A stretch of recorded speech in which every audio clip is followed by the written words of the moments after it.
Service confirming it was a meteorite that flashed over the sky in the Midwest early this morning. Susanna Song joining us live from Chicago's museum campus with that story. Good morning, Susanna. Good morning, Lionel. Imagine a rock the size of a car falling from the sky. Well, that's what many of you saw. A meteor that was traveling about 45,000 miles an hour. It then exploded about 10 miles up into the sky and then fell into the water in Lake Michigan near Wisconsin.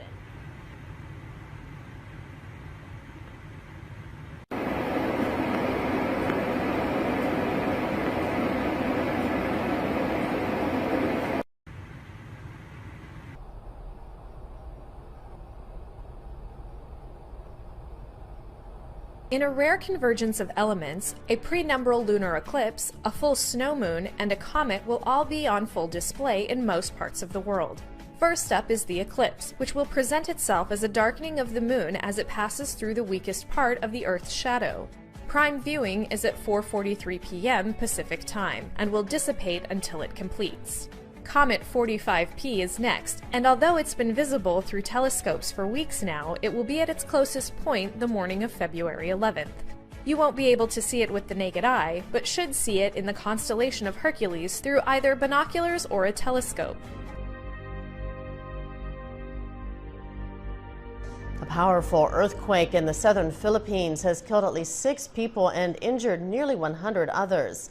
The earthquake measured a magnitude 6.7, according to the Philippine Institute of Volcanology and Seismology. It shook the country's southern region late on Friday. The quake's epicenter was close to the city of Surigao at a relatively shallow depth of 11 kilometers. Hundreds of residents fled to safety as buildings were damaged and power supply was cut off. Officials say nearly 100 aftershocks have been felt. Schools have been used as evacuation centers for those affected.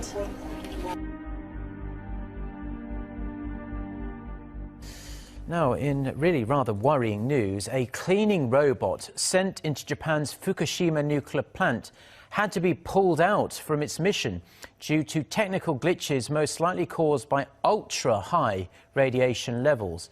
Based on analysis of images from the robot-mounted cameras, the radiation reading inside the number 2 reactor at the number 1 nuclear plant was 650 sieverts an hour.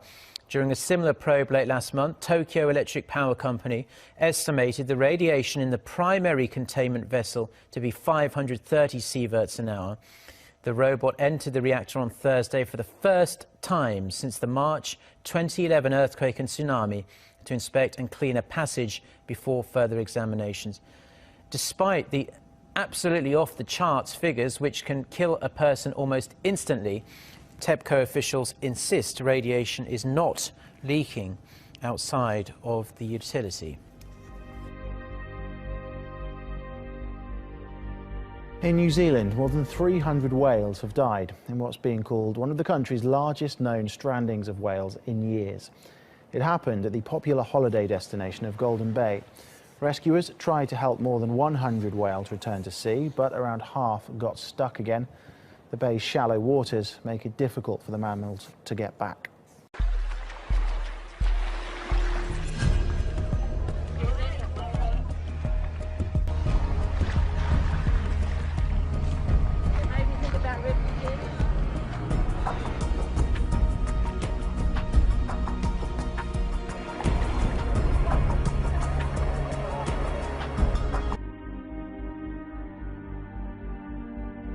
Next tonight here, the major concern near America's tallest dam, a giant hole in the spillway, is growing in size tonight. Here's ABC's Neil Karlinski.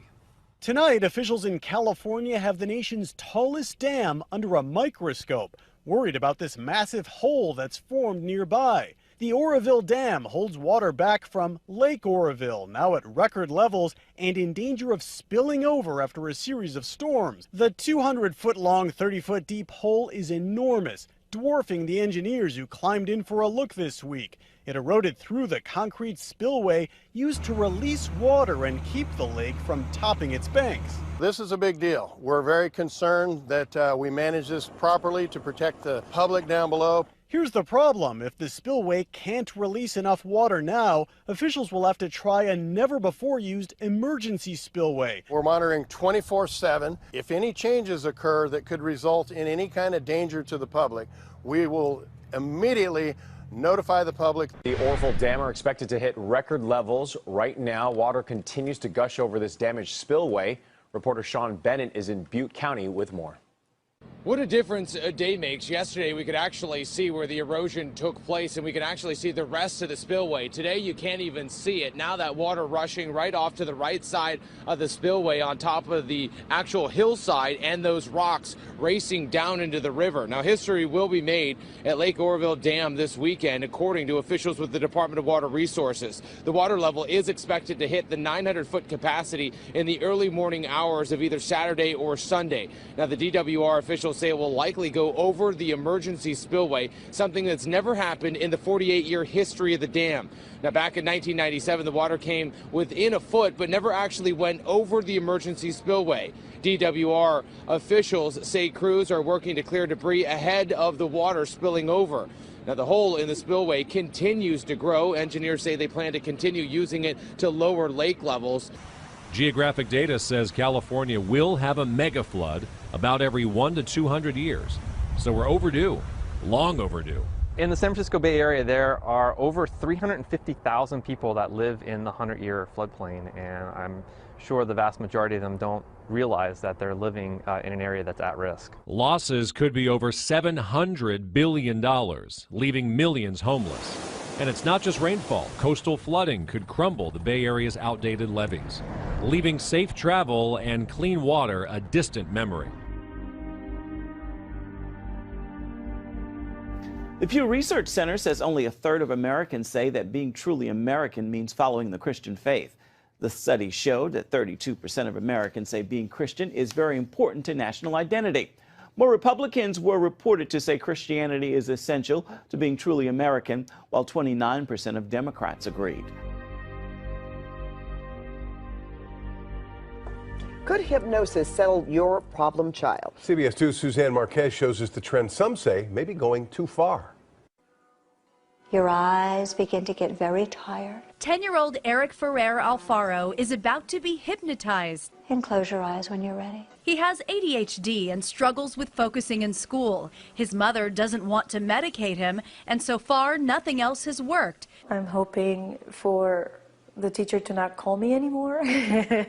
Everybody calls me Hypno Mom. Hypnotherapist Lisa Mackenberg says she's hypnotized close to 1,000 children, including her own. I started hypnotizing the children at 7 months to sleep quickly, calmly, soundly, and deeply all through the night. She says that she's essentially teaching Eric to hypnotize himself. Breathe in the word focus. Exhale on the word powerful. When he needs to curb his impulses, all he needs to do is breathe in that power word, and it resets the neurons. I hope it'll help me because tomorrow I'll have a lot of division and a lot of tests on math. But not everyone agrees that hypnosis is the answer. It's a very risky thing to do. Psychologist Dr. Sanam Hafiz says putting kids in a trance is going too far. The idea is not to gain control of your child's mind, but it's to teach them what's right, what's appropriate, what's desirable, so they can then have control over their own mind.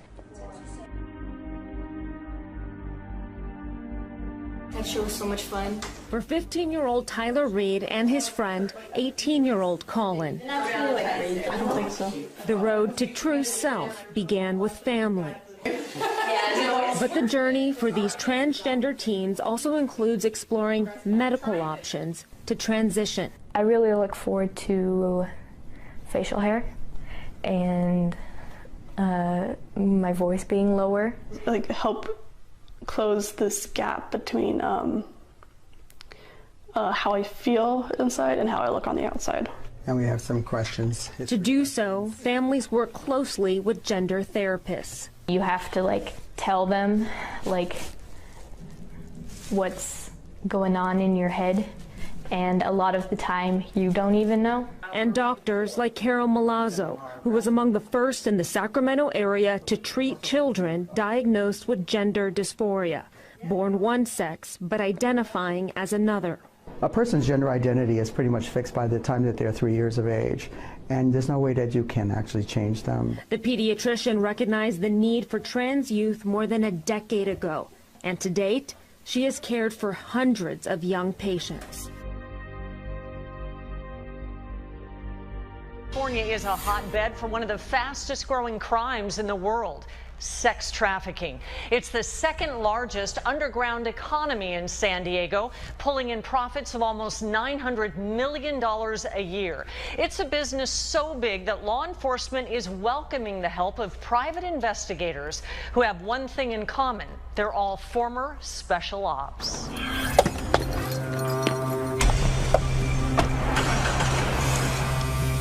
This team is trained to track, if we catch them outside, extract, get some audio, and get out without anyone knowing they were there. These are former Navy SEALs, cops, and British Special Forces, now working as private investigators to help rescue victims of sex trafficking. They're so well trained to blend in on surveillance because you know what they do when they're on the SEAL teams is they basically kidnap people. Joseph Travers, a former police officer, started Saved in America, bringing in men with special skills. Every night in San Diego County, there's an estimated 2,500 kids who are missing. And the clock is ticking for each one of them because it's a race between those trying to rescue them and those trying to trap them. Tonight's goal for the rescuers, a teenage girl we'll call Kylie. Like 80% of all local sex trafficking victims, she's American. Copy in position. Kylie is 15, a year younger than the average age of a girl caught up in trafficking. We think, from the intelligence we have, they're trying to take her south of the border. Intelligence taken from the web and revealing her possible whereabouts. Okay, guys, there's movement in the front window. Law enforcement called in. PD's been notified. The ghosts back out. 10-4 copy. And Kylie is rescued, one of 26 teenagers in 26 months saved by Saved in America. The humanitarian aid industry has a sexual assault problem and doesn't seem to be doing anything about it. Lots of industries have the same issue, but the humanitarian community doesn't seem to be recognizing it as much. The research says female aid workers are most frequently assaulted by male coworkers and superiors. It also says those assaults are underreported, and women who do report say they lose more respect than their assaulter.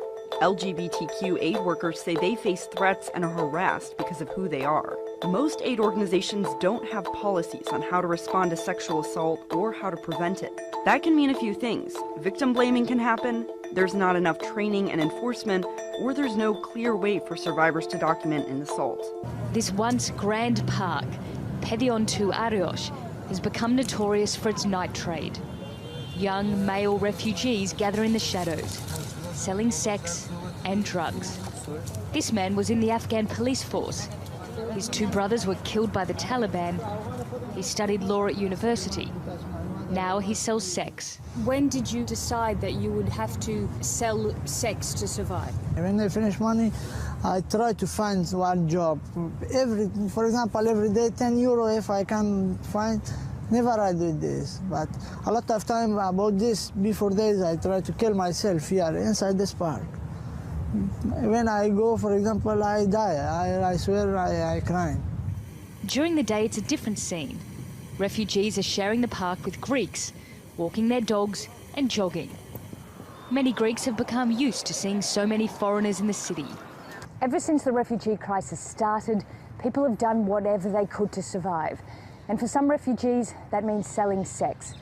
What's different now is the number of people involved and the fact that it's becoming more organised. Violence has erupted on the edge of Paris and spread to at least 5 nearby towns amid a public outcry over the alleged rape of a young black man by police. Several nights of clashes have broken out after 4 police officers purportedly forced a 22-year-old man to the ground, beat him, and anally raped him with a baton at a housing estate in the northern Paris suburb of Aulnay-sous-Bois. The officers were suspended pending an inquiry into accusations that they used excessive force while arresting the young man during an identity check last week.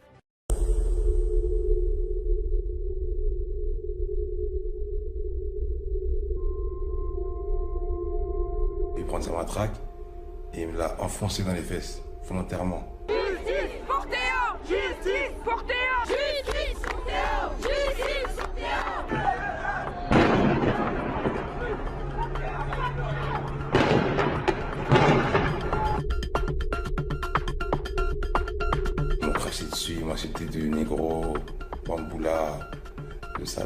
Justice! Justice! Qu'on arrête de dire que nos enfants sont des voleurs, qu'on arrête de dire que nos enfants sont des dealers. Les policiers n'ont pas à faire leur propre justice.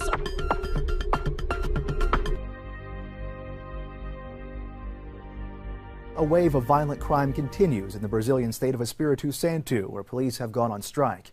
Despite the presence of 1,200 soldiers and federal police officers, with more on the way, the state is still racked with violence. Vitória, the urban state capital, is usually patrolled by around 1,800 police. Officers went on strike over a 4-year-long salary freeze. According to the police union, over 100 people have been reported killed since the strike began on February 4th, putting the daily murder rate 6 times higher than average. It is also estimated that businesses have lost almost $29 million since the strike began. Meanwhile, schools, businesses, and public transportation remain closed. Representatives of the police met with state officials on Wednesday and demanded that every officer's salary be doubled. A spike in murders in Brazil as soldiers patrol the streets in Espírito Santo state. More than 100 homicides reported in just 6 days after police walked off the job, demanding better pay. Schools and shops are now closed. Public transportation ground to a halt as the military tries to contain chaos. Some citizens are running scared. My father is coming to pick me up. I'm leaving. I won't stay here. Most of the violence is happening here in the state capital, Vitória, a wealthy port city ringed with golden beaches. But normally crowded cafes are now empty, with visitors staying away amid security fears. There's been a drop in customers, and we've also seen problems with trying to leave certain areas. There are no buses, there's no security for getting home safely. Business is complicated. Brazil is in the midst of an economic crunch, making it tough to keep even basic public services going. There are now fears the strikes could spread to other states struggling to pay their police.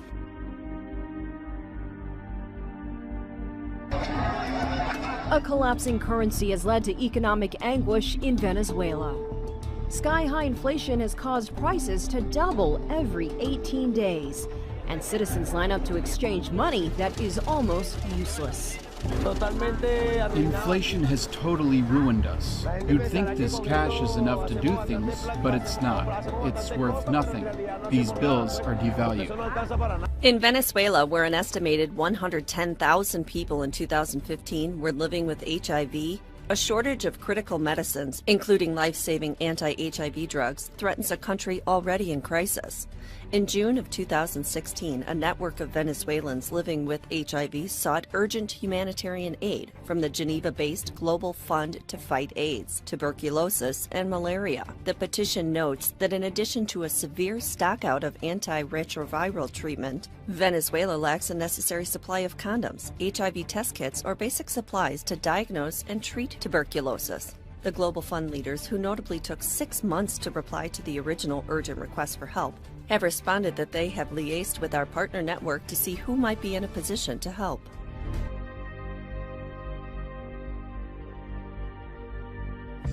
Lots of kids hate vegetables. Now, children in the Eurozone may be in luck. There's a vegetable shortage rolling across parts of Northern Europe, making it harder for shoppers to get their hands on fresh produce. Veggies like spinach and zucchini started vanishing from grocery store shelves across Great Britain in early January. 4 of Britain's biggest grocery chains have even started to ration iceberg lettuce. Meanwhile, broccoli, cauliflower, eggplant, peppers, and cabbage are in short supply in Denmark, France, and the Netherlands. Bad weather in a corner of Spain that supplies much of Europe in the colder months is largely to blame for the shortage. In Germany, the price of fresh vegetables jumped more than 18% in December. The UK grocery chain Sainsbury's is charging around $1.75 for a head of lettuce, more than 3 times the price in pre-shortage days.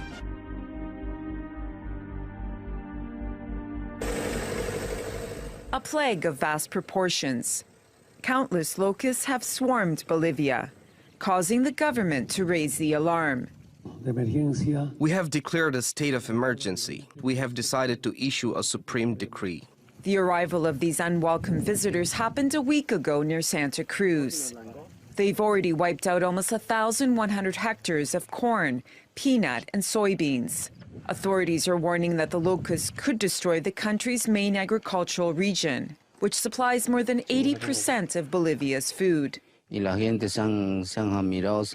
People are very scared here by the locusts. These bugs have done a lot of damage, eating all the production of maize, beans, squash, and watermelons.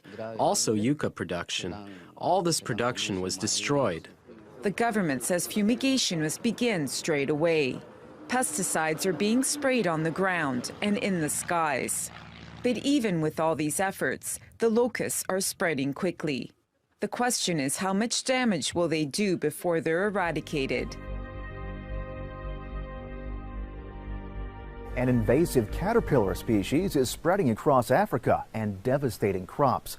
The fall armyworm, native to North and South America, appeared in Africa for the first time last year. Scientists say it likely arrived on commercial airliners.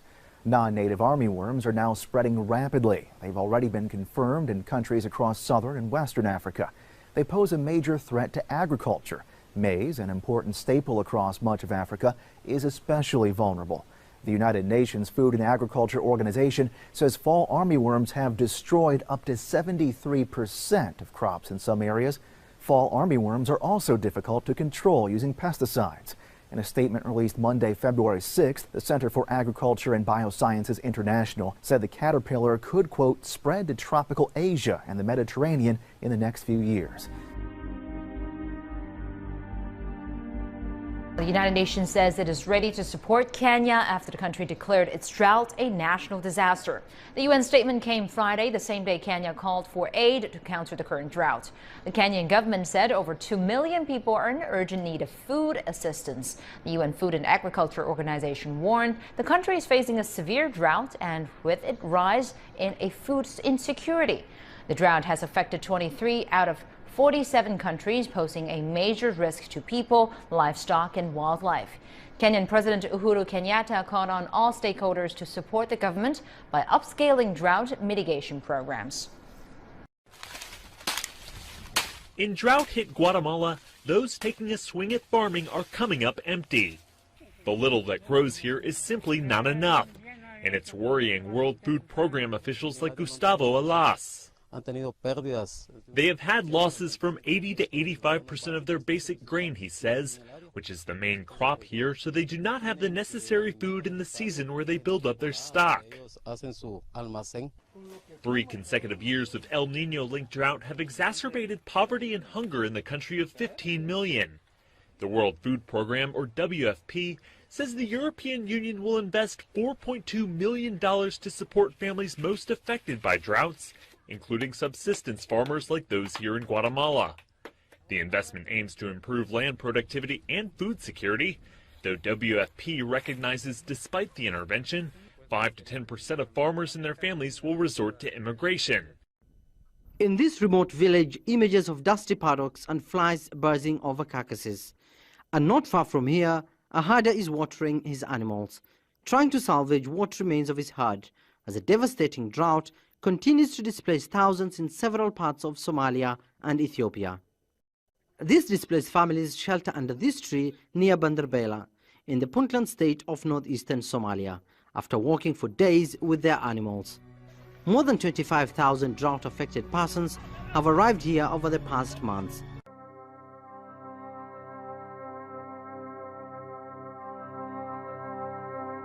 Que el Señor de la Misericordia, venga, Señor de la Misericordia. Ay, mirando aquí, aquí también. Ay, sí. Mirando aquí se ve, mira, ve. Ay, en los sueños también se ven. Ay, mirando, mirando, ve. Bendito seas tú, Señor Dios Padre Todopoderoso. Misericordioso, ay, qué hermoso, Dios mío, alabanza, gloria a ti, Señor. Mira cómo se ve bonito el Señor de la Misericordia ahí. Lo ve.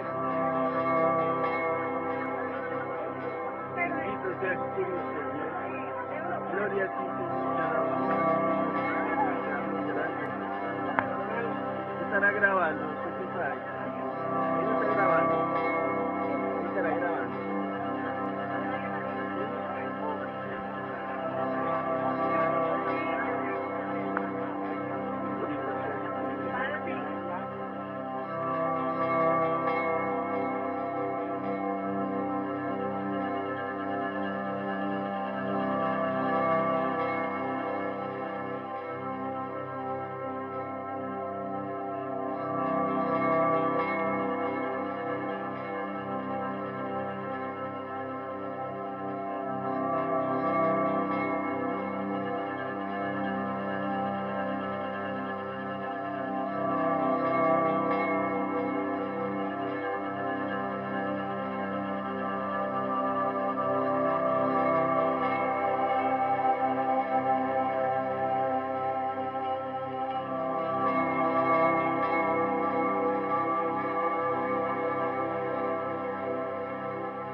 250 following a giant landslide that sent mud and debris crashing onto homes in southwest Colombia. Hundreds more men, women and children are injured and missing, with a state of emergency declared in the region around the small city of Mocoa, where hours of torrential rain caused rivers to overflow, triggering what's being called an avalanche of muddy water. The military has been deployed in a giant rescue operation, and Colombia's president has travelled to the disaster zone. Admitting authorities don't know how many people are under the mud, he said, "We continue to search. The first thing I'd like to say is that my heart, our hearts and the hearts of all Colombians are with the victims of this tragedy."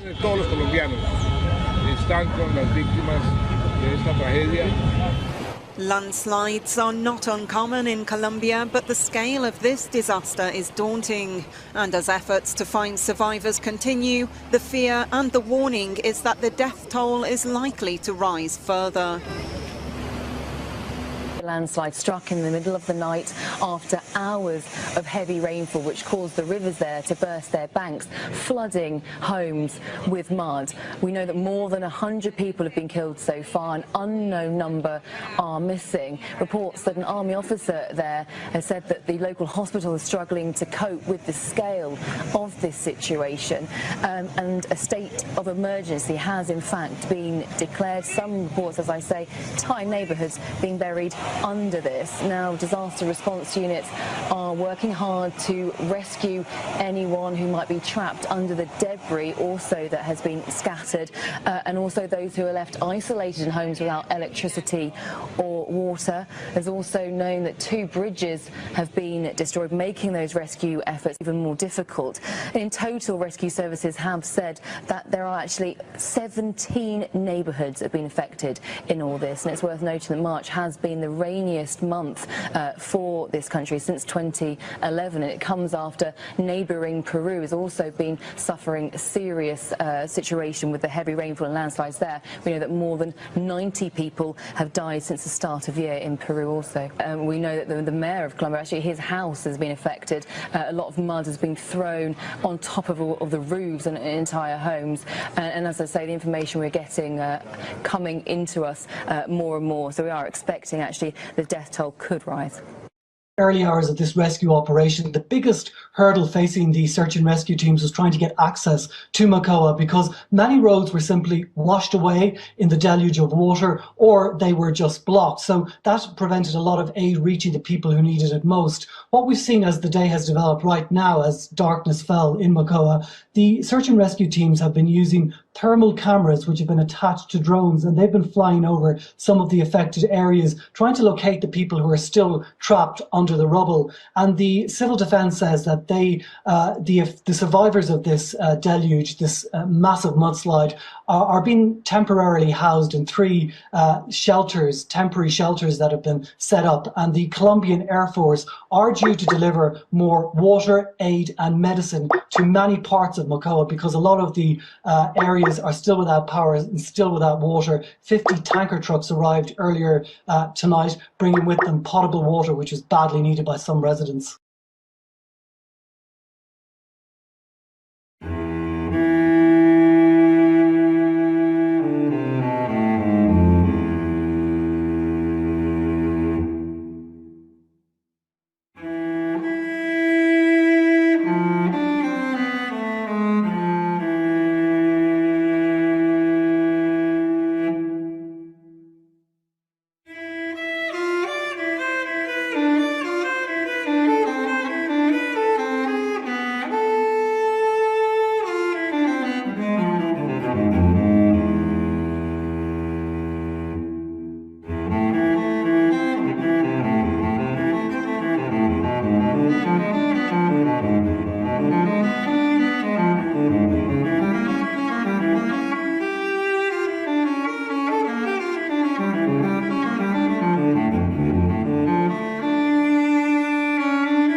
Hurricane Matthew skirted Florida's east coast, packing 125-mile-per-hour wind gusts and sustained winds of 70 miles per hour.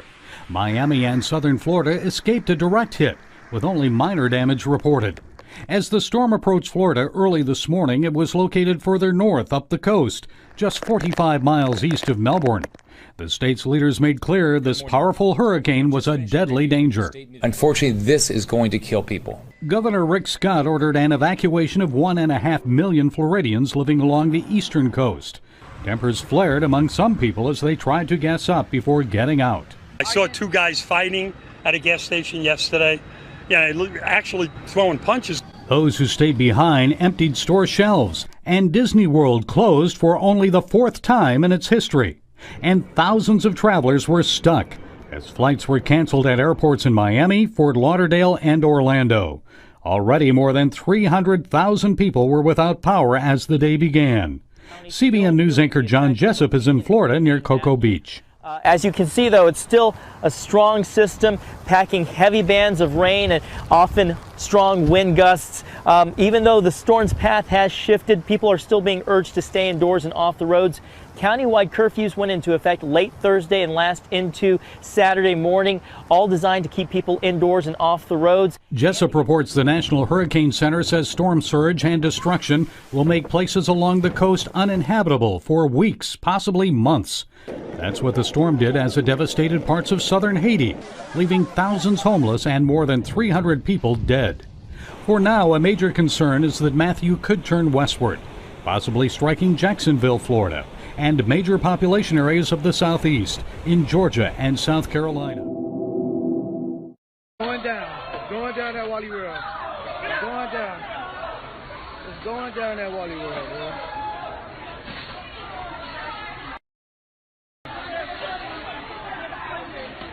Ooh.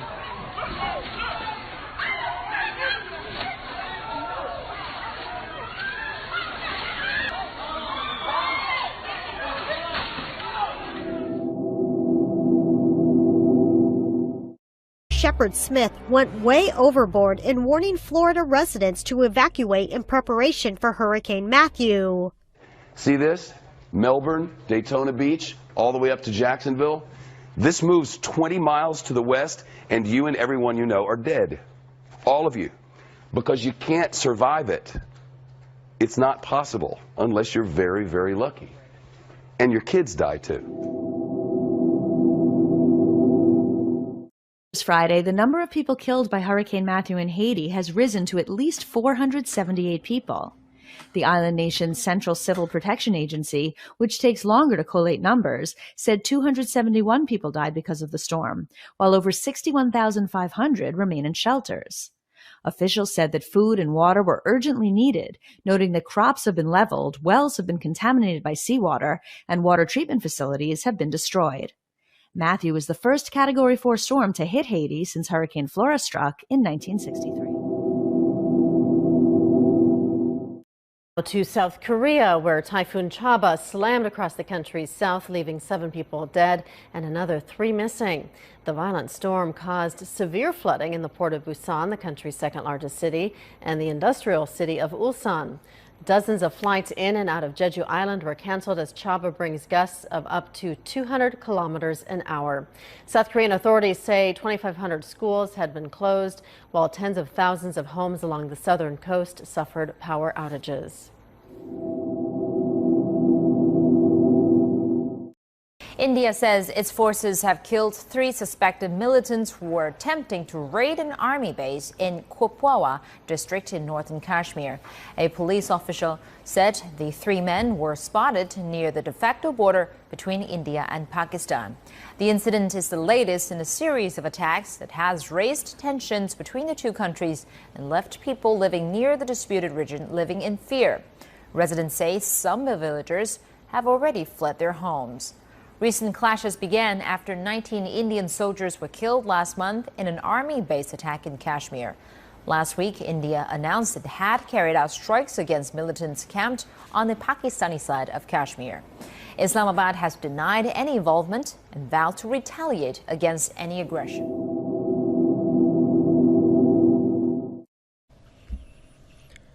Now, the Russian Defense Ministry has cautioned the U.S. military against targeting Syrian government forces in the war-torn country.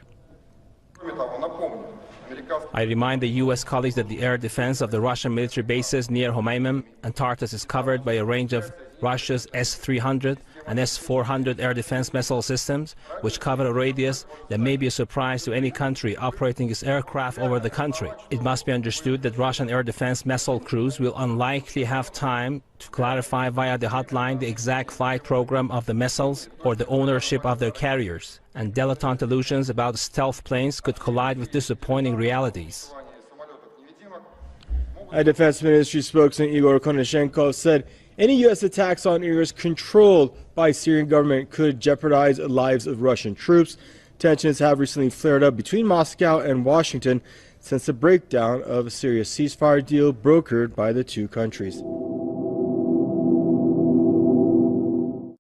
15 years ago, the U.S. started its military campaign in Afghanistan, and few people foresaw the consequences.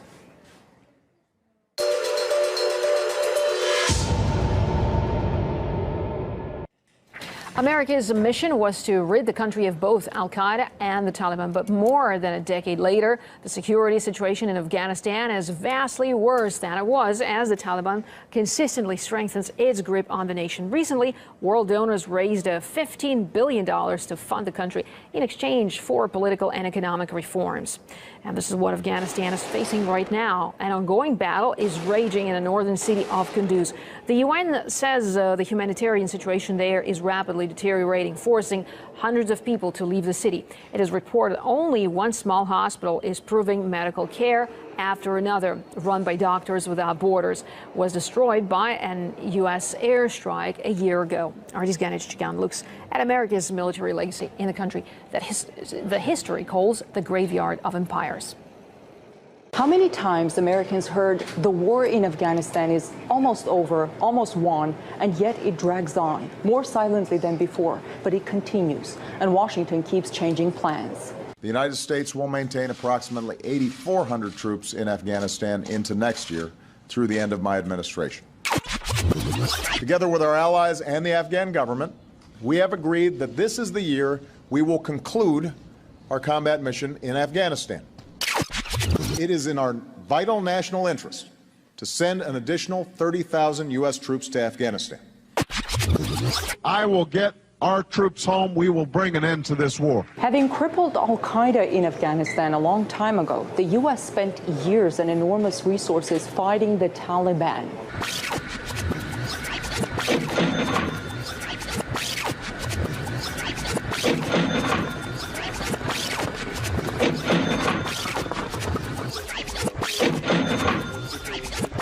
Despite these efforts, the Taliban today is resurgent. It is set to control roughly a third of Afghanistan. And guess what? Terrorists are finding a safe haven there again. ISIL has gained a foothold in Afghanistan. It runs a training camp there, even a school for children. All of which makes one ask, after all the lives sacrificed and resources spent, could Afghanistan be back to square one? One thing that did change dramatically in Afghanistan since the beginning of the war is opium production. It skyrocketed. 90% of heroin in the world now comes from Afghanistan. Roughly a year before the war, the Taliban banned opium cultivation, decided it was un-Islamic. And you see how over the years, it went up 40 times from 2001. The Taliban now actually use drug production as a source of income. The chairman of Joint Chiefs of Staff, General Joseph Dunford, recently described the fight against the Taliban as a stalemate. The insurgents made gains as the U.S. withdrew the bulk of its troops. Washington now calls for a reconciliation with the Taliban. The Taliban do not seem to reciprocate. In April, they admitted